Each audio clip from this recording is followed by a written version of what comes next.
नमस्कार प्रिय विद्यार्थियों। जैसा कि आप सभी को मालूम है कि इस वर्ष कोरोना महामारी का प्रकोप है और विद्यार्थियों की कक्षाएं लिया जाना संभव नहीं है। अतः हम सभी को आपके अध्ययन के लिए वीडियो, ऑडियो और नोट्स के माध्यम से एक प्रयास करना है और इसी कड़ी में मैं बीए फाइनल ईयर के विद्यार्थियों को अंतर्राष्ट्रीय अर्थशास्त्र के अध्ययन की शुरुआत करने जा रहा हूँ। तो हम इस प्रथम वीडियो के माध्यम से अंतर्राष्ट्रीय अर्थशास्त्र में प्रवेश करते हैं। प्रथम बात ये कि अंतर्राष्ट्रीय अर्थशास्त्र का अध्ययन क्यों, इसकी हमें कहाँ ज़रूरत पड़ गई।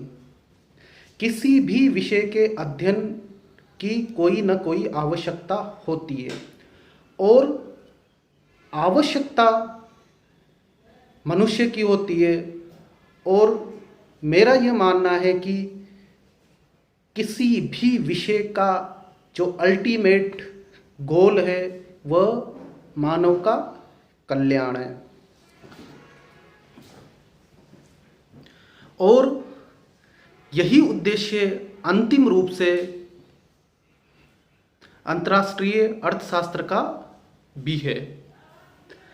तो अंतर्राष्ट्रीय अर्थशास्त्र का अध्ययन क्यों, इस प्रश्न का हमें जवाब देना है। साथियों, विद्यार्थियों, मनुष्य का कल्याण वैसे तो दो रूपों में होता है, भौतिक कल्याण और आध्यात्मिक कल्याण। आध्यात्मिक कल्याण का अध्ययन हम अर्थशास्त्र में नहीं करते और वह संभव भी नहीं है, लेकिन हम भौतिक कल्याण का अध्ययन कर सकते हैं। भौतिक कल्याण व्यक्ति को भौतिक वस्तुओं की उपलब्धि से प्राप्त होता है। अब भौतिक वस्तुओं की उपलब्धि उसे आय के माध्यम से हो सकती है, आय के माध्यम से होती है। तो हम इस बिंदु पर पहुंच जाते हैं कि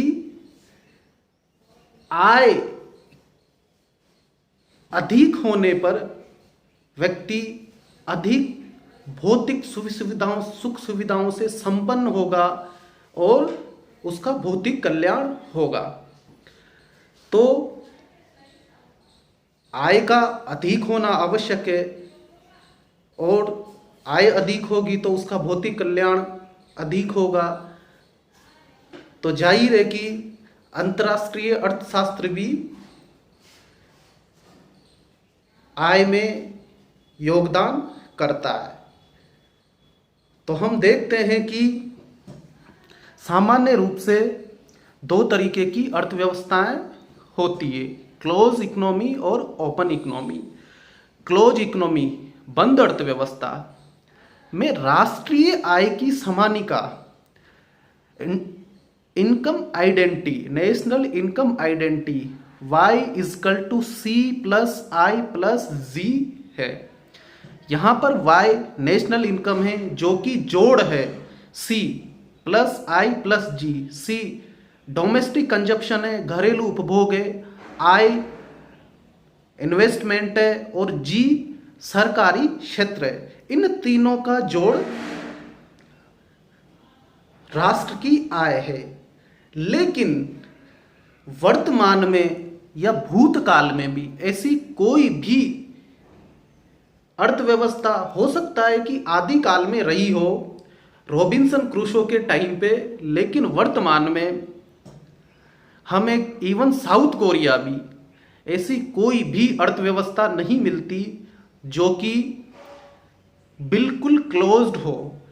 क्लोज्ड इकोनॉमी वो होगी जिसका विश्व के साथ अर्थात दूसरे देशों के साथ किसी भी तरीके का आर्थिक संबंध नहीं है। और हम सभी जानते हैं कि बेसिक रूप से किसी देश का विश्व के साथ आर्थिक संबंध अंतर्राष्ट्रीय व्यापार के माध्यम से ही होता है, जिसमें हम अपनी आवश्यकताओं की, जिन वस्तुओं को हम पैदा नहीं करते उन वस्तुओं को हम आयात करते हैं और जिन वस्तुओं को हम पैदा करते हैं या उत्पादित करते हैं और जो हमारे सरप्लस में, उन वस्तुओं का हम निर्यात करते हैं।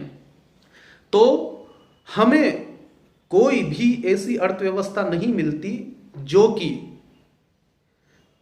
बंद हो, क्लोज्ड इकोनॉमी हो। वर्तमान में सब कम या ज्यादा रूप से सभी अर्थव्यवस्थाएं ओपन इकोनॉमी हैं, खुली अर्थव्यवस्था है।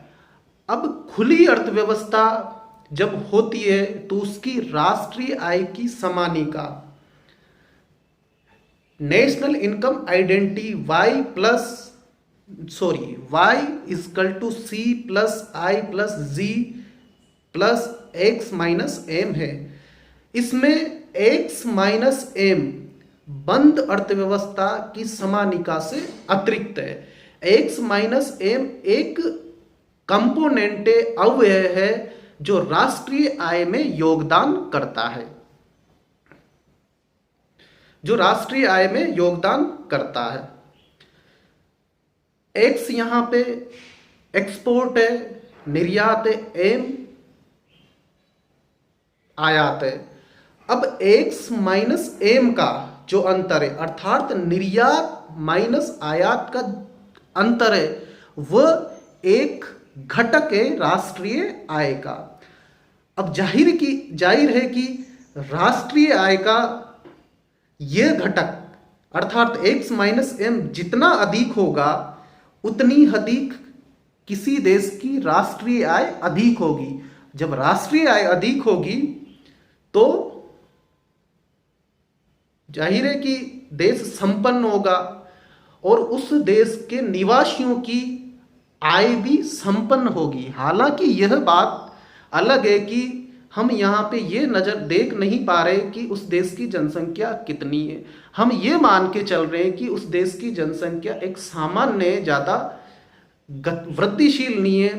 तो हम ये मान के चलते हैं कि जब किसी देश की राष्ट्रीय आय अधिक होगी तो उस देश की प्रति व्यक्ति आय भी अधिक होगी, और प्रति व्यक्ति आय अधिक होगी तो व्यक्ति अधिक भौतिक सुख सुविधाओं से संपन्न होगा, और भौतिक सुख सुविधाओं से संपन्न होगा तो उसका भौतिक कल्याण ऑटोमेटिकली होगा। आज यहीं तक छात्रों, हम कल अध्ययन करेंगे कि what is the subject matter of international economics. धन्यवाद।